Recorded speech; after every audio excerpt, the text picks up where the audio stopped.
I am Louise Ellis, and at 27 years old, I am a captain in the United States Air Force. Tonight, I stand in my most immaculate dress uniform, yet I feel as if I'm naked before hundreds of eyes. My father, Colonel Charles Ellis, a living monument, raises a champagne flute at a gala held in his honor. I had braced myself for a speech filled with hollow platitudes, but instead, he looks directly at me, his voice booming through the microphone like a verdict. In the Ellis clan, discipline is the legacy. But it seems that legacy has passed over a generation. The entire ballroom erupts in laughter, a complicit sound that aids in erasing my mother's existence, and mine along with it. My half-brother Landon walks over, leans into my ear, and whispers the name I had tried to bury. Still as plump as ever, Odora. They have no idea that very word was the password to activate my plan. They think they're burying me alive, but they've forgotten that even ghosts leave a signal. If you have ever felt like an outsider in your own family, let me know where you're watching from. Hit that like button, and get ready to watch a counterfeit legacy burn to the ground.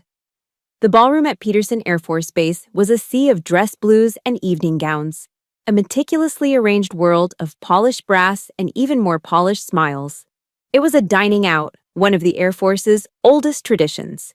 A formal dinner to honor a departing commander.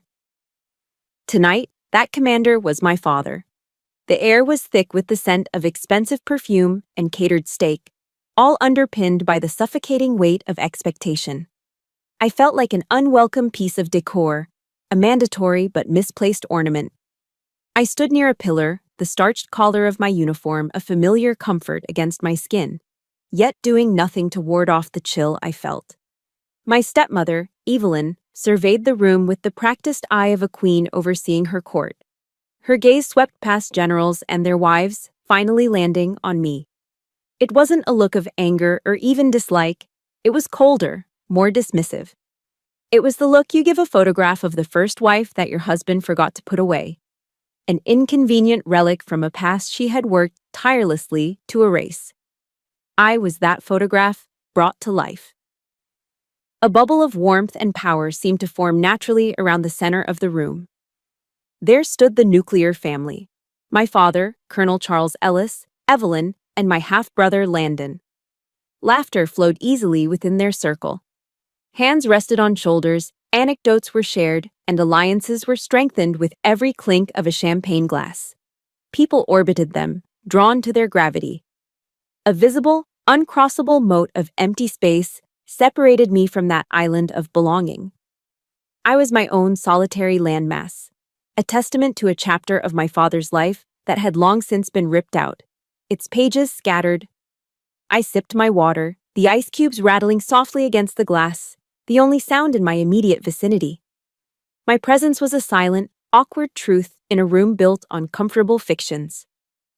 Then the polite murmur of the crowd died down as my father approached the podium. A hush fell. He tapped the microphone, a sharp, piercing sound that made me flinch. He was a master of the stage, his posture exuding a lifetime of command. He began with practiced charm, thanking his colleagues, sharing a sanitized war story that drew appreciative chuckles. He spoke of values, of honor, of service. And then, he spoke of legacy.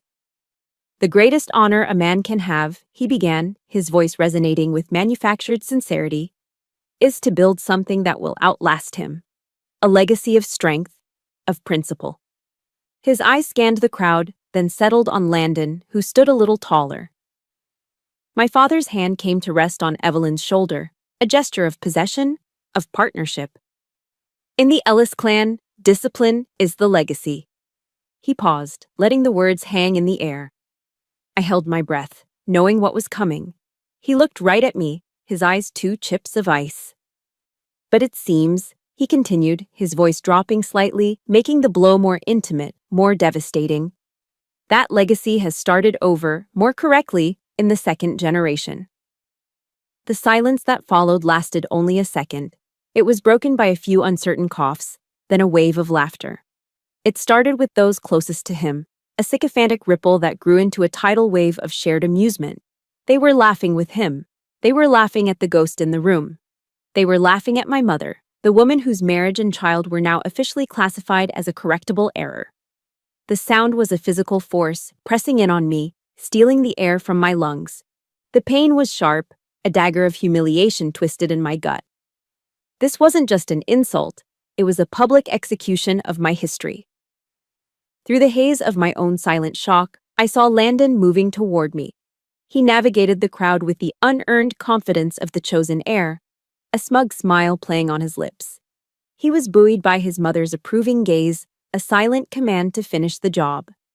He stopped beside me, his proximity an invasion.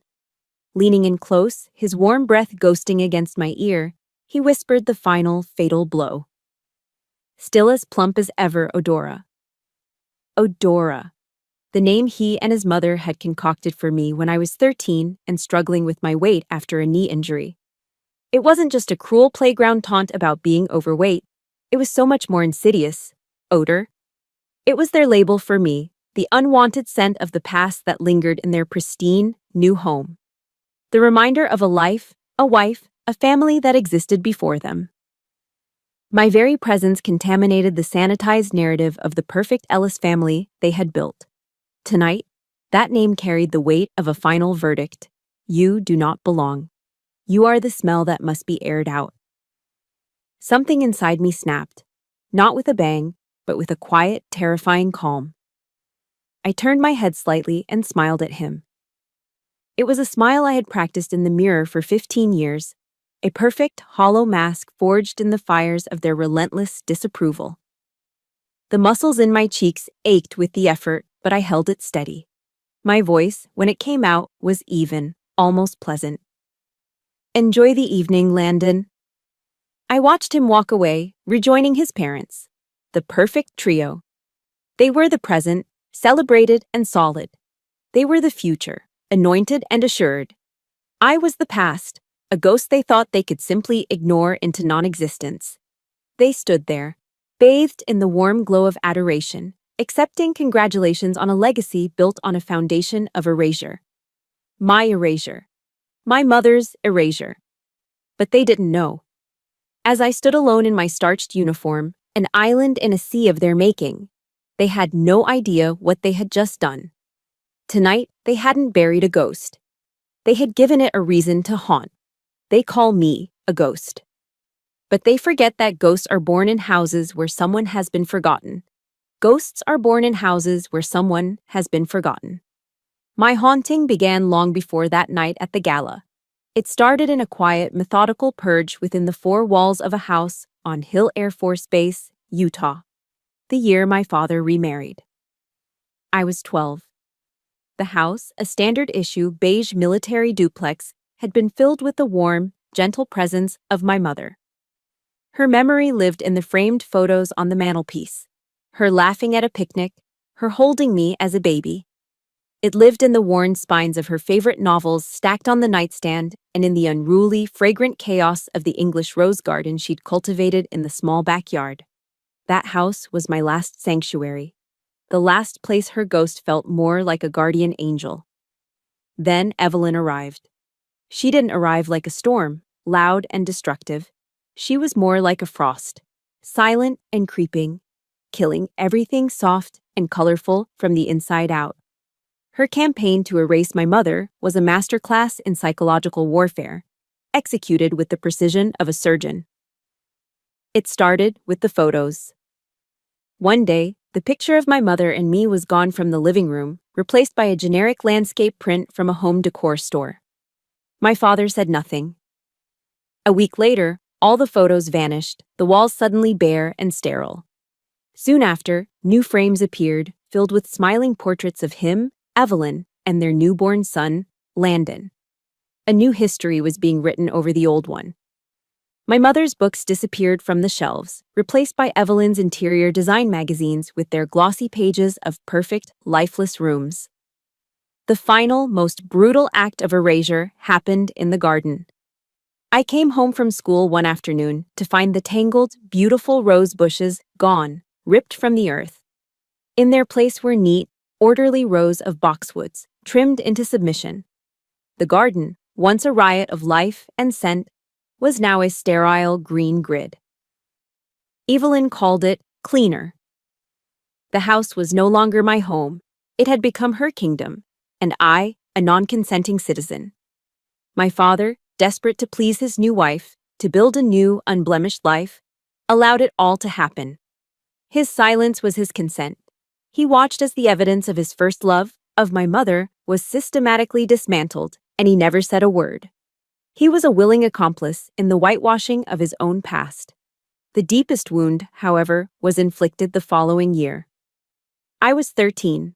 A bad fall during a soccer game left me with a torn ligament in my knee, and the forced inactivity made me gain weight. It was noticeable, the kind of awkward plumpness that puberty sometimes brings. Evelyn never raised her voice. Her cruelty was far more sophisticated. She would watch me at the dinner table, a look of feigned concern on her face. "You should have a little less, Louise," she'd say, her voice as sweet as poison. "It's only for your health, dear." Each comment was a small, sharp pinprick to my already fragile self-esteem. The night it all came to a head, my father had a few colleagues over from the base for dinner. Evelyn had made her signature lasagna, a rich, cheesy dish that filled the house with a comforting aroma.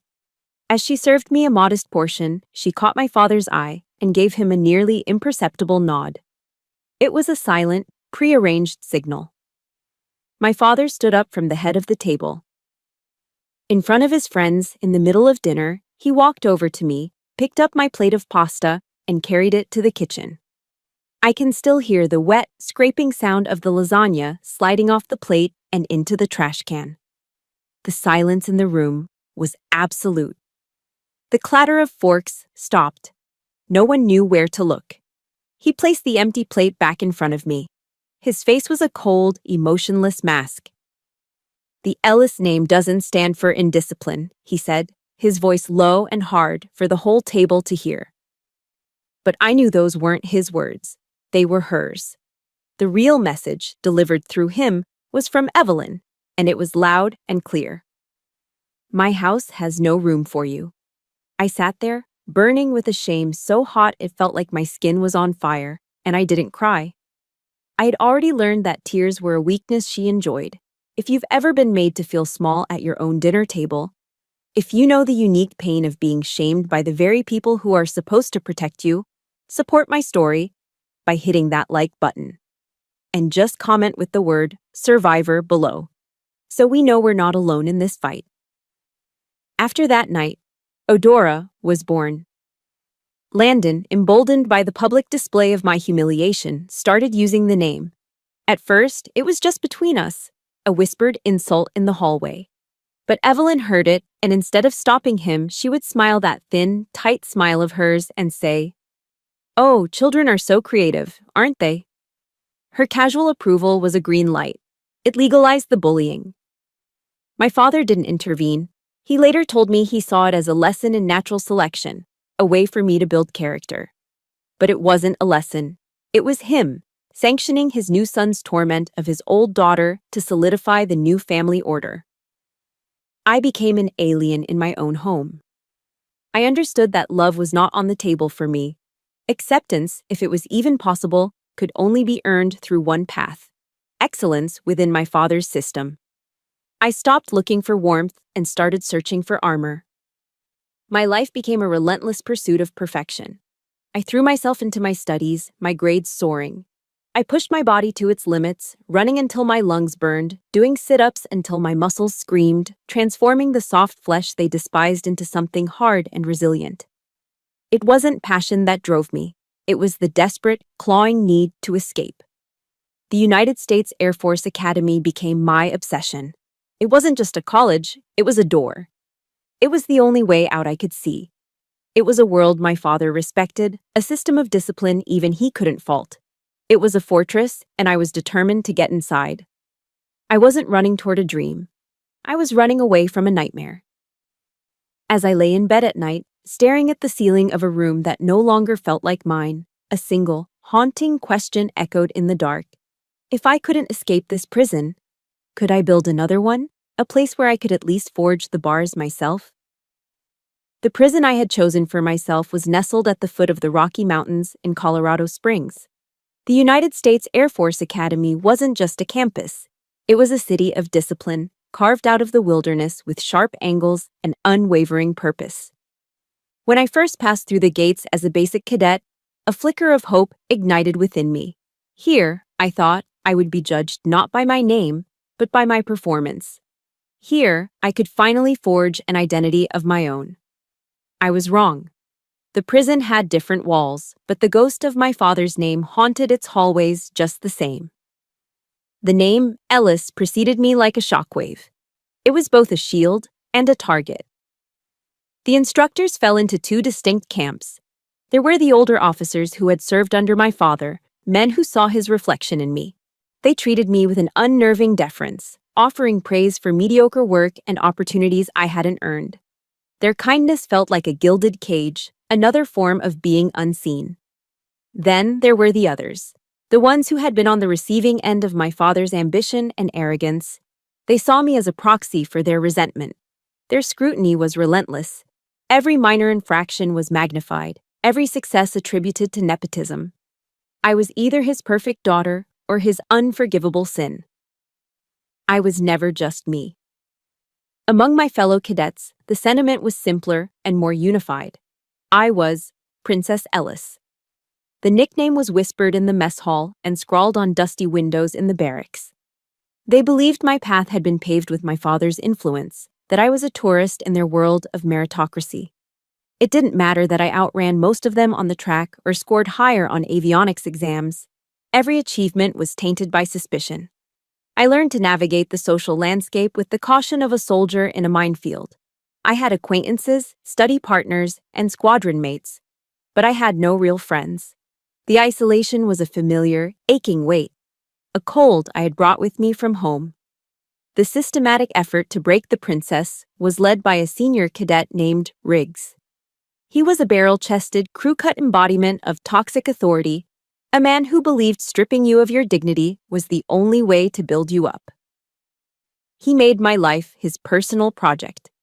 My room inspections were brutal.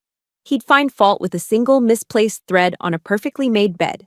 He assigned me the most grueling, pointless tasks, like cleaning the squadron's common room floor with a toothbrush. He was building his own legacy on the myth of my weakness. His cruelty peaked during a winter survival training exercise in the mountains. We were split into small teams, tasked with navigating to a series of coordinates using only a map and compass. Riggs, as the exercise supervisor, checked my team's plotted course. He looked at my map, then looked at me, a smirk playing on his lips.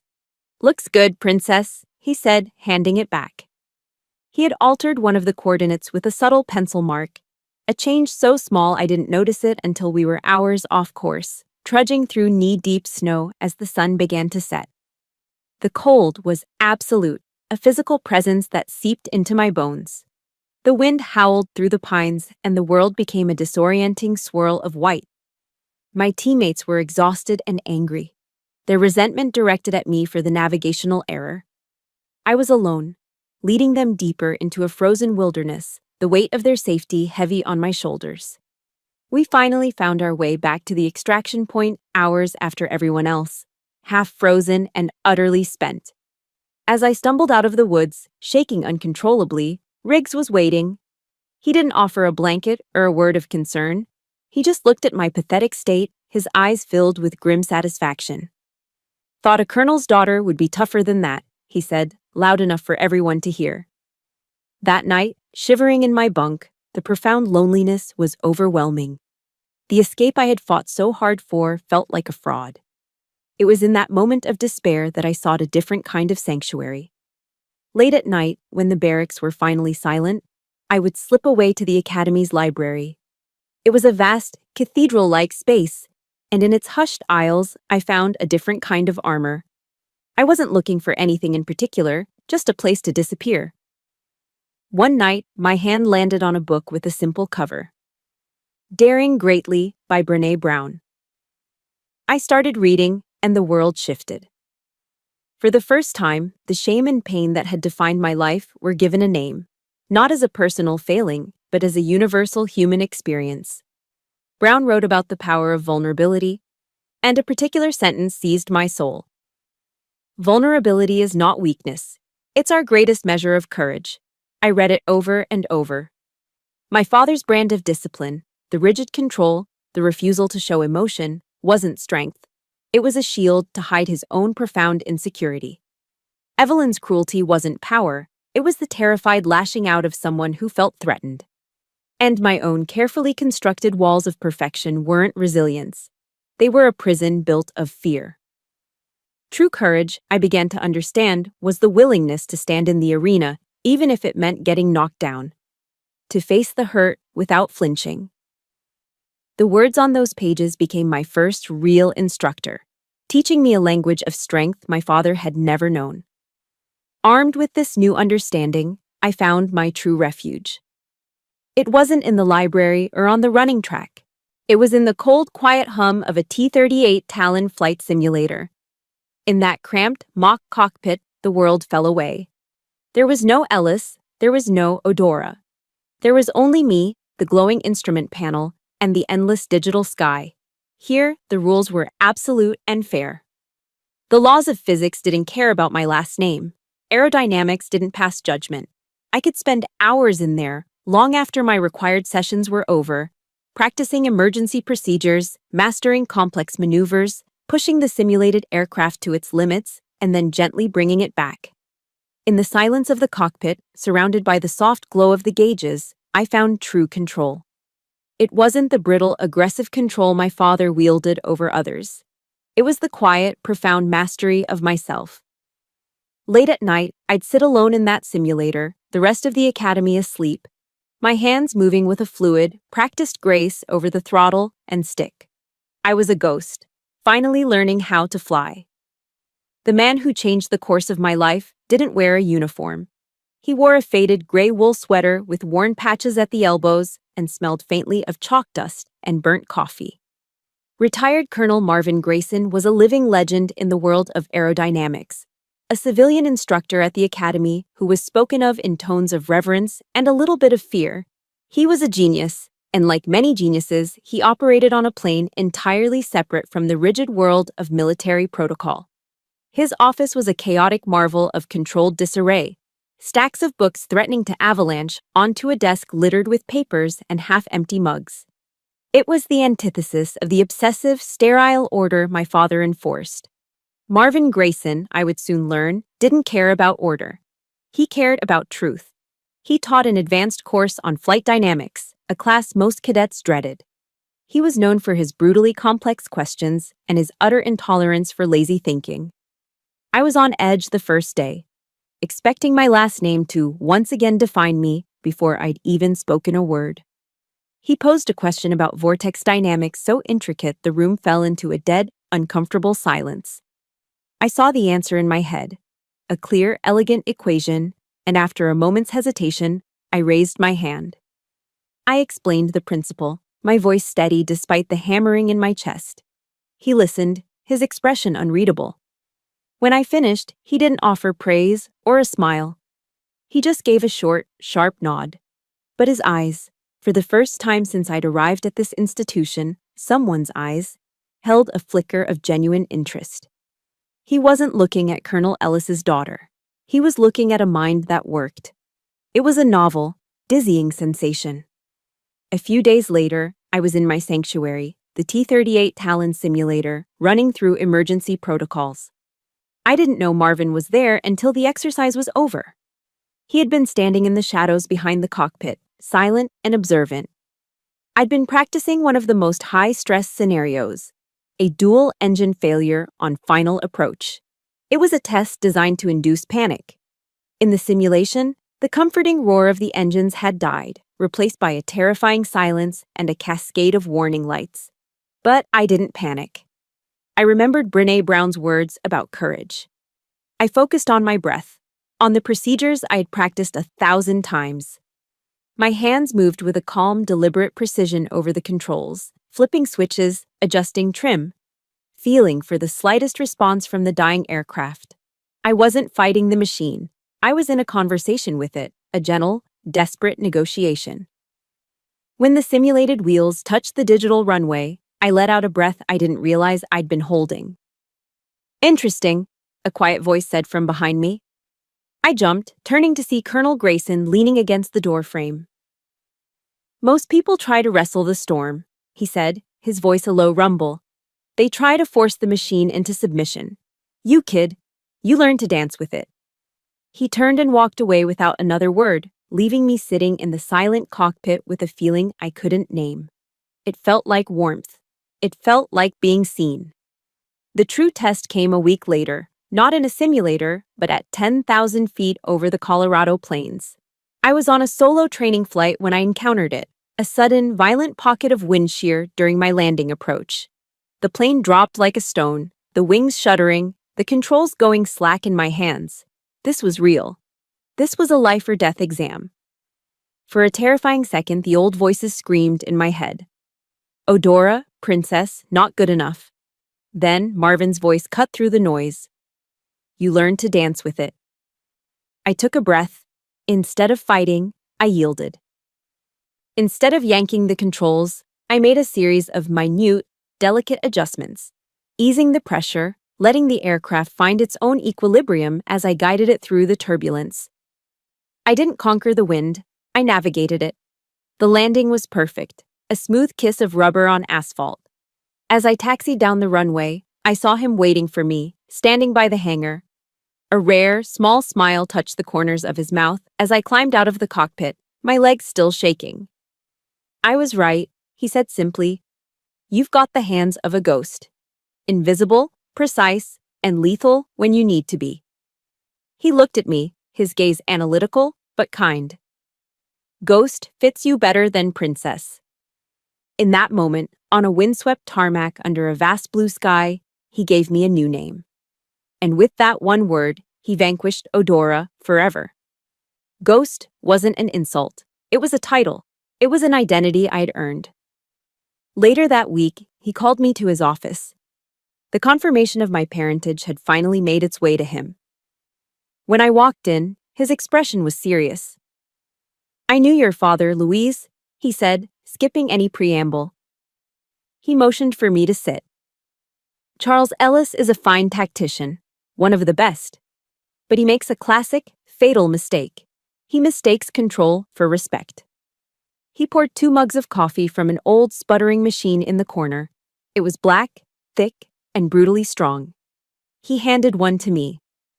Your father believes discipline is a whip to bend the world to his will, he continued, settling into his cluttered chair. A tool for enforcement. But remember this, Ghost. True discipline is clarity. It's about being ruthlessly honest with yourself, especially when no one is watching. It's about integrity, not intimidation. He took a slow sip of his coffee, his eyes fixed on me over the rim of the mug. The Ellis name can open a lot of doors for you. People will salute the uniform, but they'll bow to the name. He leaned forward, his voice dropping. But be careful. That name can also be a cage. A gilded one, but a cage all the same. Don't let his legacy become your prison. Marvin's warning, that name can also be a cage, echoed in my mind for weeks. It was a prophecy that fulfilled itself sooner than I could have imagined. They arrived on a crisp autumn Saturday during a parents' weekend I hadn't told them about. I was walking across the parade ground, the terrazzo, when I saw them. My father, Evelyn, and Landon, standing near the chapel, looking like a perfect, powerful family unit on a college tour. My heart sank. This wasn't a visit, it was an invasion. It began as a performance of power, a carefully staged play for the benefit of the Academy's leadership. My father, in a tailored suit that still carried the ghost of a military uniform, draped an arm over my shoulders as my squadron commander approached. So proud of this one, he boomed, his voice resonating with manufactured warmth, continuing the Ellis family tradition. Evelyn, flawless in a cashmere coat, stood beside him, her smile a perfect, polished mask of maternal pride. Landon, already taller than me and carrying himself with the unearned confidence of a chosen son, simply nodded along. I felt like a prop, a carefully positioned chess piece in a game I had never agreed to play. My father lavished praise on my academic and flight records, but every compliment was a backhanded claim on my success. She's disciplined, just as I taught her, he'd say.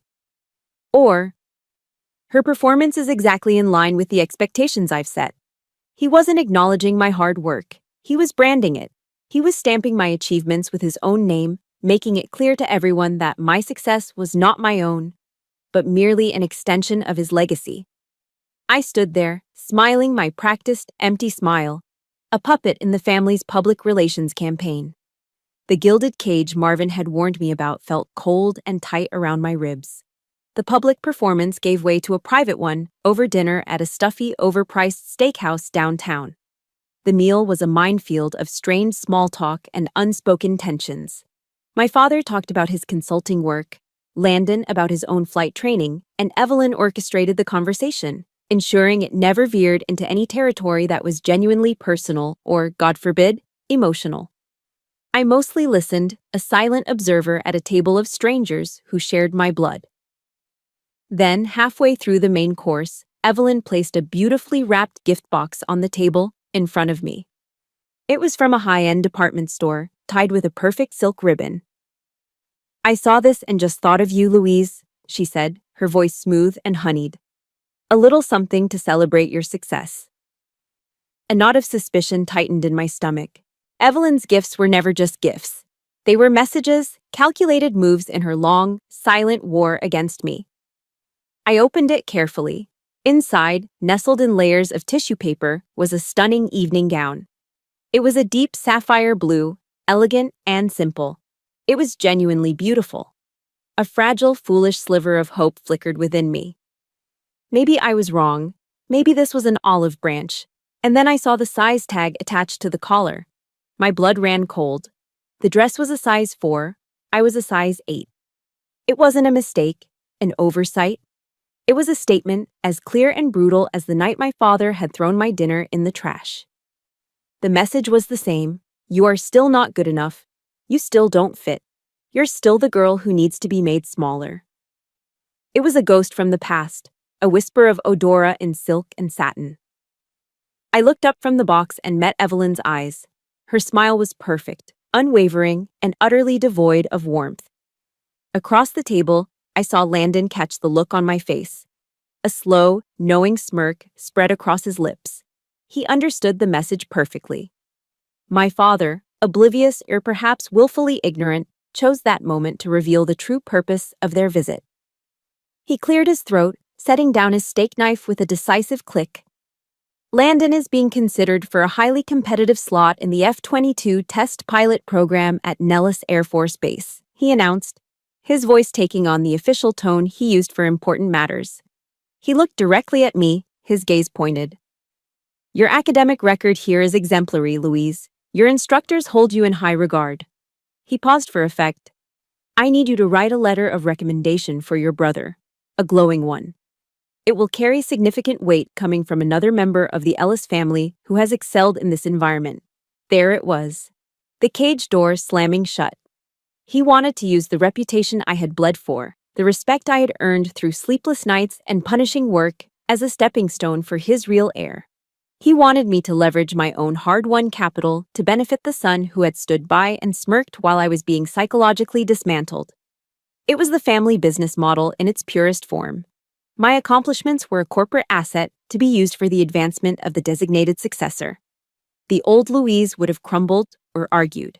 The old Louise would have felt the sting of tears and the hot rush of useless anger. But that Louise was gone.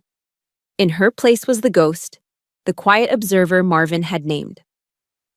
I looked at my father, at the entitled expectation in his eyes. I looked at Evelyn's triumphant smile. I looked at Landon's smug face. I folded the tissue paper back over the dress that would never fit. I'll consider it, I said, my voice even and calm. The surprise on their faces was a small, satisfying victory. They had expected compliance or an emotional outburst. They were not prepared for calm, detached consideration. That night, back in the sterile quiet of my dorm room, I took the dress out of the box. I held it up against myself in front of the mirror. The beautiful sapphire blue fabric was a lie. It was a symbol of the person they wanted me to be. Smaller, quieter, more palatable. A person who would fit neatly into the box they had built for me. For a moment, I let myself feel the full, cold weight of their cruelty. I let the anger rise, not as a wildfire, but as a controlled, cold burn.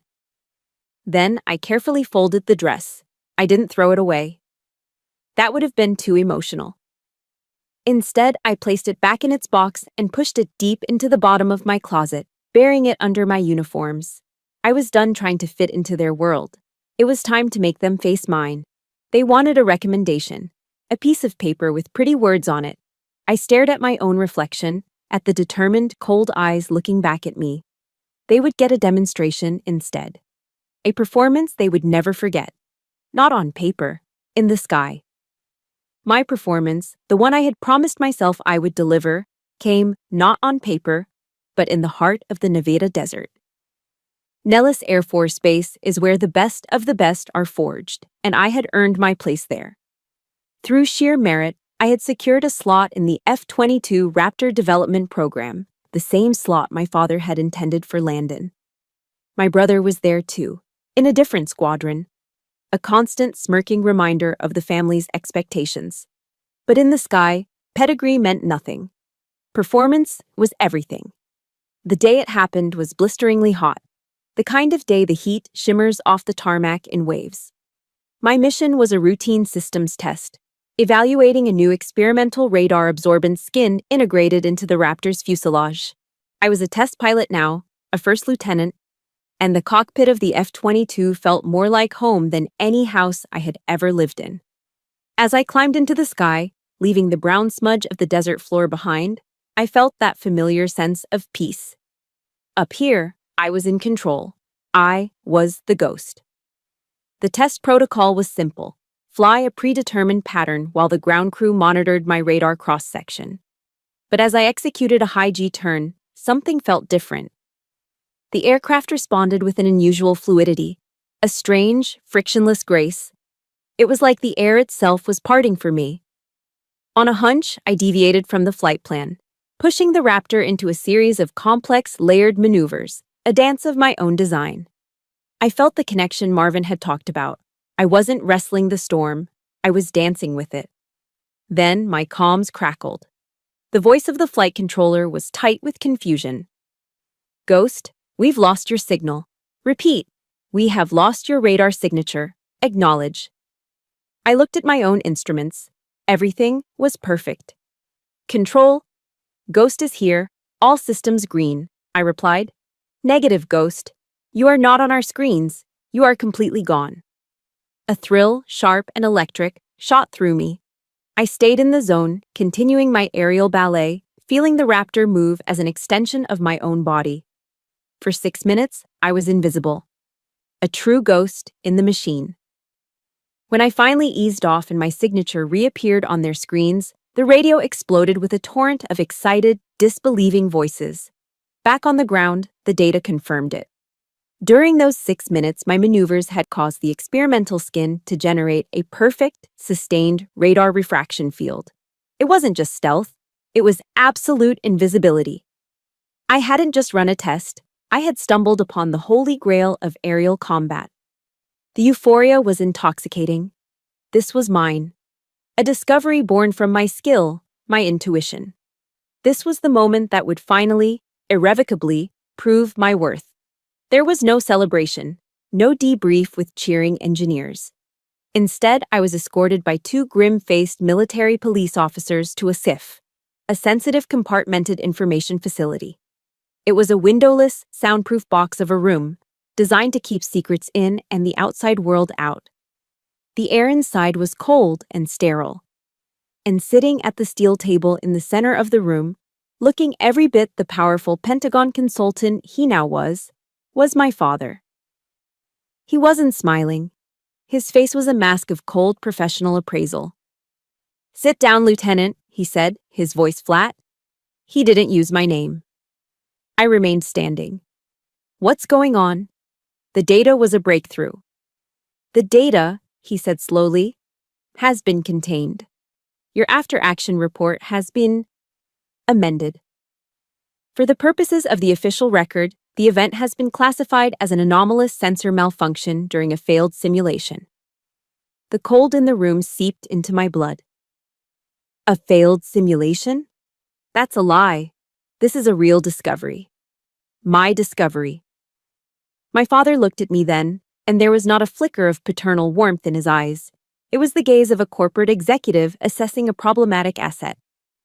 Everything you find, everything you achieve in that cockpit belongs to the United States Air Force, he said, his voice like ice. And we, the people who run it, decide what is best for the program, not a junior lieutenant who got lucky. The words were a physical blow, knocking the air from my lungs. Lucky. He had dismissed the pinnacle of my career as luck. But he wasn't finished. The killing stroke was yet to come. This technology is too significant to be attached to the story of a fortunate accident, he continued, his tone utterly merciless. It needs a proper face, a leader who can champion it into the next generation, a pilot who carries the right bloodline for the future. He paused, letting the silence hang in the air like a guillotine. Landon will be taking lead on the new project development. He had not only stolen my discovery, he had handed my life's work, my moment of triumph, to my brother, right in front of me. It was the final, ultimate act of erasure. I was not just the forgotten daughter, I was the ghostwriter for the chosen son's legacy. He was completing the mission Evelyn had started all those years ago, sanitizing the family history, correcting the mistake of his first marriage by sacrificing its only living proof. I was transferred the next day, a reassignment to a desk job at Wright-Patterson Air Force Base in Ohio. I was being buried in a mountain of paperwork. That last night at Nellis, I was given 2 hours to clear out my office. The base was quiet, the desert sky outside littered with a billion indifferent stars. My heart felt like a shattered piece of glass in my chest. But my mind was chillingly clear. The ghost had taken over. Have you ever poured your entire being into something, created something truly remarkable, only to have it snatched away and given to someone else by the very people who were supposed to support you? If you know that uniquely soul-crushing feeling of injustice, hit the like button and tell me in the comments. What's one word that comes to mind when your biggest achievement is stolen? I sat down at my computer one last time. My movements were calm, methodical. With practiced efficiency, I located the original, unredacted data file from my 6-minute flight.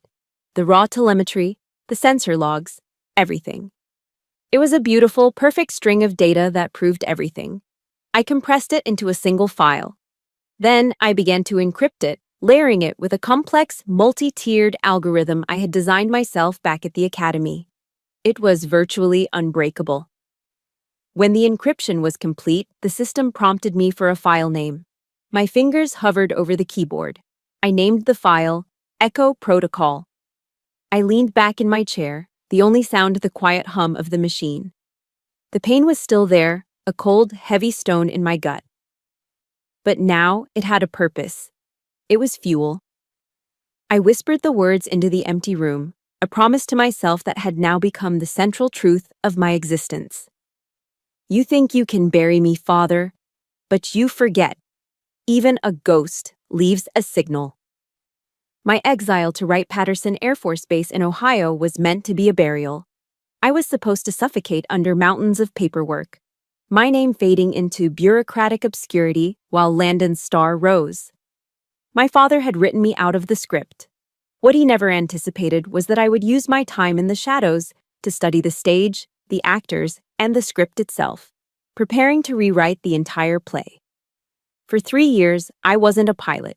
I was a sponge. The Air Force, in its infinite, ironic wisdom, assigned me to the Acquisitions and Logistics Command. I wasn't flying jets. I was learning how they were bought, sold, and built.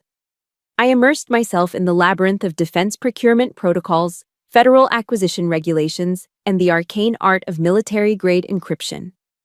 The pain of my betrayal didn't disappear. I simply repurposed it. It became a cold, clean fuel for my focus. While other officers were counting down the days to their next flight, I was studying schematics, memorizing budget codes, and earning top-level certifications in secure data management. I was forging my weapon. During this time, I found a new mentor in the base library, Sun Tzu. His book, The Art of War, became my Bible.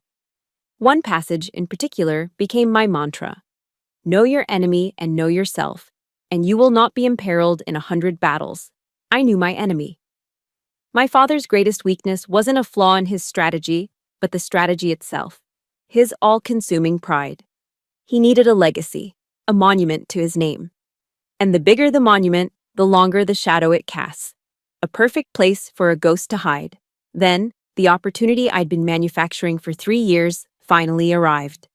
The Air Force and the defense contractor, Lockheed Aerospace, were commercializing my stolen technology under a new project codename, Phantom X. The project was entering its final, multi-billion-dollar contract phase, and they needed a technical liaison officer from the Air Force to oversee the transition. The candidate needed to be a pilot with a top-secret clearance, an expert in procurement regulations, and a specialist in the system's unique encryption architecture. There was only one person in the entire Air Force who fit that description. I had become the key to the very lock my father had designed to keep me out. My exile had become my Trojan horse, and the system that had buried me was now inviting me back into the heart of Troy.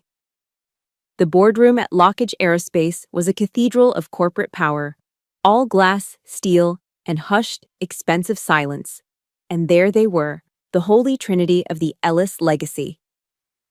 My father, now a highly paid senior consultant for Lockheed, held court at the head of the table, charming a group of skeptical investors. Landon, the golden boy and lead test pilot, sat beside him, looking handsome and confident in his flight suit, nodding at all the right moments. And me, Captain Louise Ellis, the quiet liaison officer, sitting on the sidelines, taking notes. My father presented my flight algorithms as his own intellectual property, speaking of their elegance and power with the proprietary pride of a creator. He was brilliant at it, weaving a narrative of vision and destiny. Landon would chime in with anecdotes from the cockpit, adding the human touch. They were a perfect team. The meeting was going smoothly until an older investor with sharp, intelligent eyes leaned forward. "It's an impressive system, Colonel," he said. "But I have a technical question. The energy consumption for the refraction field seems exponentially high during multi-vector maneuvers. How have you mitigated the thermal bleed-off without compromising the stealth signature?" The room went silent. I watched my father's face. For the first time, the confident salesman vanished. A flicker of panic appeared in his eyes. He knew the concept, but not the deep mathematics. He started to bluff, stringing together technical jargon that didn't quite connect. I saw my opening. "If I may, sir," I said, my voice calm and clear. The investor turned to me. "The thermal bleed-off isn't mitigated, it's rerouted," I explained, standing and walking to the whiteboard. The algorithm uses a dynamic recursive loop to convert excess thermal energy into a low-frequency pulse, which is then vented through the trailing edge flaps. It actually enhances the stealth signature by creating a microdoppler effect that mimics atmospheric distortion. I finished writing the core equation on the board. The silence in the room was now one of stunned respect. The investor stared at the equation, then back at me, a slow smile spreading across his face. "Incredible," he murmured. I didn't look at Landon. I looked directly at my father. The charm was gone. The pride was gone. All I saw in his eyes was cold, hard fury, mixed with something else I had never seen there before. Fear. He was looking at me as if for the first time, and seeing not his daughter, but the monster he had created. That night, fueled by a cold surge of adrenaline, I stayed late. I used my high-level access to dive deep into the Phantom X source code. I spent hours scrolling through millions of lines of programming, the digital ghost of my own creation. And then, I found it. Buried deep within the primary flight control module, a piece of code so fundamental it could never be removed without causing a total system collapse. It was a digital signature I had embedded in the original algorithm on a whim, all those years ago. Just a single 4-character string left in the code comments, LEO02. It stood for Louise Ellis, second flight of that fateful day. It was irrefutable. It was undeniable. It was my name, hidden in plain sight the entire time. I leaned back in my chair and a slow, cold smile spread across my face. The game had officially begun. A week later, the final piece fell into place. An encrypted email arrived in my inbox from an anonymous, untraceable address. The message was short, just a few lines of text. Final contract is being awarded at the Ellis family gala. General Abbott has questions. It's time. I knew it was Marvin. The gala to celebrate my father's legacy would be the perfect stage. It was the monument to his pride, and I was going to burn it to the ground. From the sterile quiet of my corporate apartment, I logged into the Lockheed Aerospace mainframe. I used my liaison credentials to navigate through layers of security until I reached the presentation server for the gala. And there, I found my weapon. Echo Protocol. I wrote a simple script, a trigger command hidden within the video file that was set to play that night. On activation, the script would run, accessing the file's original metadata and displaying it for all to see. The bait was set. The trap was sprung. My father's entire world was about to fall into it. The ballroom felt familiar. It was the same grand cavernous space at Peterson Air Force Base, filled with the same people, the same suffocating perfume of power and prestige. 3 years had passed since the night I was publicly disowned here, but as I stood in the back of the room, a guest at a gala honoring my own family, the memory was as fresh as an open wound. I was no longer the lost, heartbroken girl. I was Captain Louise Ellis, the technical liaison for Lockheed Aerospace. I was the Trojan horse, and I was about to burn the city to the ground. On the massive screens flanking the stage, a professionally produced video began to play. It was a slick, polished tribute, a piece of corporate propaganda designed to seal the Phantom X deal. The video opened with dramatic shots of the F-22 Raptor tearing through the sky, set to a soaring orchestral score. Then, it cut to Landon. He looked heroic, the very picture of the all-American ace pilot, his jaw set, his eyes fixed on the horizon. The narrator's deep, authoritative voice boomed through the speakers, praising Landon Ellis as the future of the Air Force, the pilot whose innate skill and vision were ushering in a new era of aerial dominance.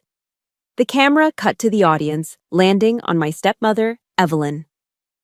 She was looking at her son on the screen, her face a mask of rapturous pride, the triumphant smile of a queen whose heir was about to be coronated.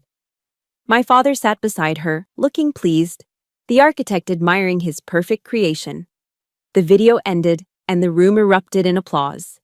Landon, looking impossibly handsome in his dress uniform, walked onto the stage, basking in the adoration. He stepped up to the podium, letting the applause wash over him before raising a hand for silence. He had the easy charisma of a man who had never known a day of doubt in his life. "Thank you," he began, his voice smooth and confident. "It's an honor to be here, to be part of a legacy of service." He glanced towards our father, who nodded approvingly. Then his eyes scanned the crowd and found me, standing in the shadows at the back. A small, self-satisfied smirk played on his lips. "Of course," he continued, his voice dripping with condescension. "I couldn't have been up there without the foundational work of a nameless engineer who wrote the initial flight code. She is, in fact, in this very room tonight." He gave a dismissive little gesture in my direction. It was a perfectly executed move, a way to acknowledge my existence while simultaneously diminishing it, reducing my breakthrough to a mere footnote in his grand story. He was throwing a crumb to the ghost in the attic. But my script had a different ending. The moment the words left his mouth, my trigger was activated. The massive screens behind him flickered. The polished corporate logo for the Phantom X project vanished. The image of Landon, the hero, disappeared. For a split second, the screens went completely black, plunging the front of the ballroom into a sudden, shocking darkness. A collective gasp went through the room. Then the screens blinked back to life, not with a video, but with a stark, green-on-black command line interface. The cursor blinked once, twice. Then, lines of code began to cascade down the screens, a frantic, silent waterfall of raw data. The audience stared in stunned silence, their applause frozen in their throats. This was not part of the show. The scrolling code stopped abruptly. The cursor blinked one final time. And then a single line of text appeared, stark white against the black background in a large, bold font that no one could miss. Original flight metadata restored. A dead silence fell over the ballroom. You could hear a pin drop. Then, directly beneath the first line, a second line of text materialized, burning itself onto the screen and into the memory of everyone present. Authorized Phantom Pilot. First LT L. Ellis. The world stopped. Every eye in the room followed a single, invisible line. From the name on the screen to the ashen, horrified faces of Charles and Evelyn Ellis. And then, finally, to me. The ghost, standing in the back of the room, no longer in the shadows, but bathed in the sudden, harsh glare of the truth. From the front table, a chair scraped loudly against the floor. General Abbott, a formidable four-star general known for his integrity, stood up, his face a thundercloud of controlled fury. He fixed his gaze on my father. Colonel Ellis, his voice was not loud, but it cut through the silence like a razor. Perhaps you can explain this. My father was frozen, a statue carved from ice. His mouth opened slightly, but no words came out. He looked utterly, completely broken. Evelyn reached for his hand, her perfect smile now a grotesque rictus of panic. Their carefully constructed world had just detonated. And then, the most extraordinary thing happened. As a wave of murmurs and whispers began to sweep through the room, as other senior officers started to stand, turning to look at me with a mixture of shock and newfound respect, the cameras that had been broadcasting the event to monitors around the room swiveled. They focused on the one person still on stage, Landon. He stood paralyzed for a moment, his gaze shifting from the damning evidence on the screen to me, his sister, the woman he had belittled his entire life. The smirk was gone. The arrogance was gone. In its place was a raw, dawning comprehension. He saw the truth. He saw the years of lies, the stolen legacy, the profound injustice of it all laid bare. He took a deep, shuddering breath. He straightened his shoulders, pulling himself to his full height, not as the heir, but as an officer of the United States Air Force. And then, with a crisp, decisive motion that echoed in the silent room, he raised his hand to his brow and rendered a perfect, formal salute. It wasn't just a salute. It was a surrender. It was an apology. It was an acknowledgement. My father and Evelyn stood abandoned, their dynasty crumbling around them in the silent ruin of their own making. With a calm I didn't know I possessed, I raised my own hand and returned the salute. And in that moment, the silent recognition from my brother was louder, more profound, and more satisfying than any applause could ever be. The aftermath of a detonation isn't loud, it's silent. It's the ringing in your ears, the dust settling in the quiet air, the slow dawning realization of the new landscape that has been created. The gala ended, not with a bang, but with a quiet, orderly evacuation of a crime scene. The crime, of course, was the truth. I didn't sleep that night. I sat by the window of my temporary quarters on base, watching the pre-dawn light begin to paint the edges of the Colorado sky. The adrenaline had faded, leaving behind a profound exhaustion, a weariness that felt bone deep. The war was over. The victory was absolute. But victory, I was learning, felt less like triumph and more like a vast, quiet emptiness. The next morning, I knew where I would find him. The hangar housing the Phantom X was cavernous and cool, smelling of jet fuel and ozone. The jet sat in the center of the vast space, a sleek, deadly predator at rest. And standing before it, staring up at its silent form, was Landon. He didn't turn as I approached, the soft scuff of my boots echoing in the hangar. He just kept staring at the plane, the machine that was supposed to have been his future. "You ruined everything," he said. His voice was flat, hollowed out, stripped of its usual arrogance. It was the voice of a boy who had just watched his kingdom burn. I stood beside him, following his gaze. The Phantom was beautiful, a perfect marriage of form and function. My creation, my truth. "No, Landon," I said, my own voice softer than I expected. "I didn't ruin anything. I just turned on the lights. It's up to us to choose where we stand in that light." I expected anger, accusations, denial. Instead, he just slumped slightly, a barely perceptible deflation of his proud posture. "I didn't know," he whispered, the words barely audible. "I swear, Louise, I never knew." I believed him. Landon was arrogant, privileged, and often cruel, but he was a product of the system my father had built. He was a prince who had never thought to question the legitimacy of his own crown. I looked at him, at the tension in his shoulders, the exhaustion on his face. He was a pilot about to face pressures he had never been trained for. The satisfaction I had anticipated, the moment of lording my victory over him, never came. All I felt was a strange, unfamiliar stirring of something else, something akin to responsibility. "You're clenching your jaw," I said. He looked at me, confused. "What?" "You're clenching. It restricts blood flow. When you're pulling high G's, it'll make you pass out faster." I stepped in front of him. "Watch me. Breathe in. Fill your belly. Now, as you exhale, flex everything from your calves up. Tense your core like you're about to take a punch. And make this sound. Hic." He stared at me blankly. "It's the anti-G straining maneuver," I said patiently. "It's what keeps the blood in your head so you don't black out and crash a billion-dollar aircraft. This is real discipline, Landon. It's not about controlling other people. It's about doing what it takes to keep yourself alive." He watched me, his eyes wide. Then, slowly, hesitantly, he mimicked the maneuver. For the first time, I wasn't Odora. I wasn't the ghost. I was his sister. I was afraid. The voice came from the entrance of the hangar. My father stood there, silhouetted against the bright morning light. He looked like he had aged a decade overnight. His uniform, usually immaculate, seemed to hang off his frame. He walked towards us, his steps heavy, each one an effort. He didn't look at Landon. His eyes were fixed on me. "I was afraid of you," he said, his voice a hoarse rasp. "From the day you were born, you had her in you. Your mother." He stopped a few feet away, the magnificent jet standing between us like a judge. "She was brilliant, uncontainable.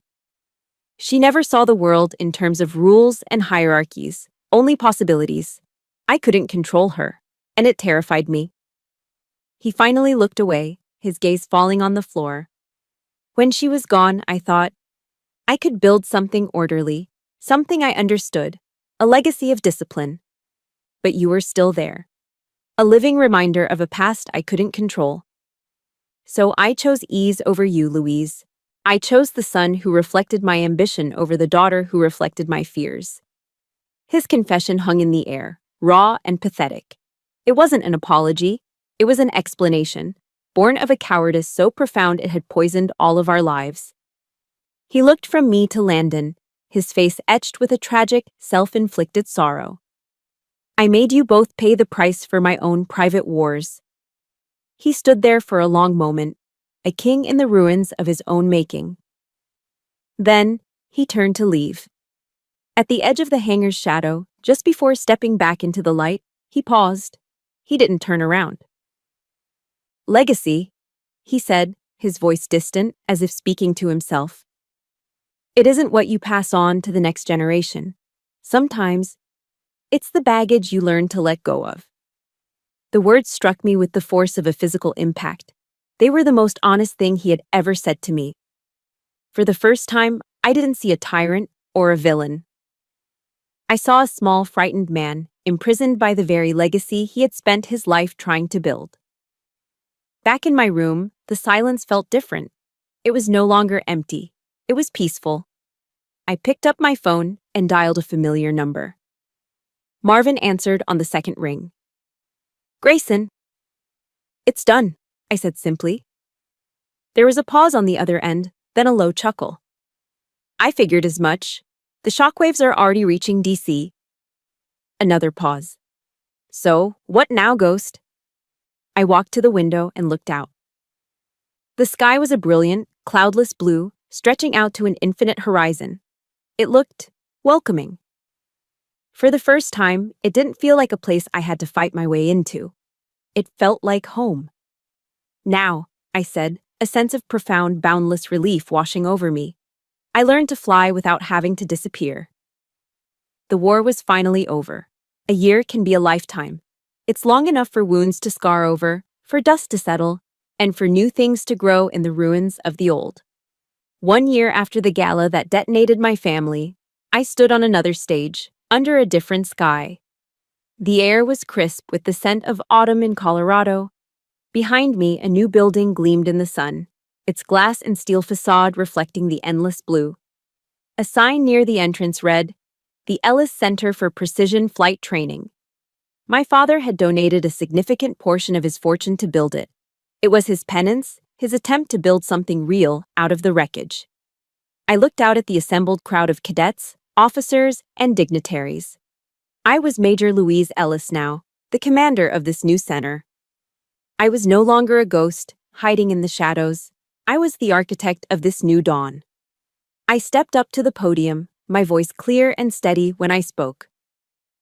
"Discipline isn't about perfection," I said, my eyes finding Marvin Grayson in the front row, who gave me a slow, proud nod. "It's not about control or building a flawless legacy. It's about honesty. It's about the brutal, unflinching honesty required to face the truth under pressure, especially the truth about yourself." I paused, letting the words settle. And sometimes, in order to truly be seen, you have to learn how to disappear first. After the ceremony, there was a small reception. I was awarded the Phantom Service Medal for my foundational work on the project. As the applause died down, Landon walked onto the stage. He was a captain now, a squadron leader. He looked different. The easy arrogance was gone, replaced by a quiet, steady confidence. I expected another salute, the formal gesture that had started our long thaw. Instead, he walked right up to me and wrapped his arms around me in a hug. It was hesitant at first, then firm, the embrace of a brother. "I'm sorry, Lou," he whispered, his voice thick with an emotion I had never heard from him before. "For everything." "I know," I whispered back, and I did. From his seat in the front row, our father watched us. Evelyn was not there. Friends said she had moved back to the East Coast, unable to live in the shadow of a legacy that was no longer hers to control. My father stood up, not as a colonel, not as a consultant, but just as a man. He looked at me, his daughter, and for the first time, his eyes were clear of fear and pride. He didn't say a word.